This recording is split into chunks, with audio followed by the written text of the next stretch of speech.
اگر کبھی غریب خودکشیاں کرنے لگ جائے نا تو سرمایہ دار لوگ رسی بنانے اور پھندے بیچنے کا کاروبار شروع کر دیں گے، اور میرا یقین ہے اگر انہیں علم ہو جائے کہ کل قیامت آنے والی ہے تو یہ رات میں کفن کو سٹور کرنا شروع کر دیں گے۔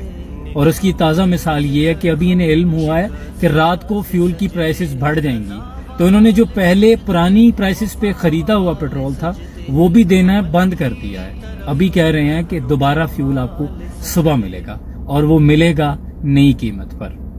صد افسوس یہ بالکل ویسے ہی ہوا ہے جیسے کووڈ میں انہوں نے کیا کہ ایک ماسک اگر کسی غریب کی جان بچاتا تھا تو انہوں نے اس کو سٹاک کرنا شروع کر دیا، بلیک میں فروخت ہونے لگا۔ چینی کے ساتھ کیا کرتے ہیں، آٹے کے ساتھ کرتے ہیں، اور خود ہم جنت کے ٹھیکیدار ہیں۔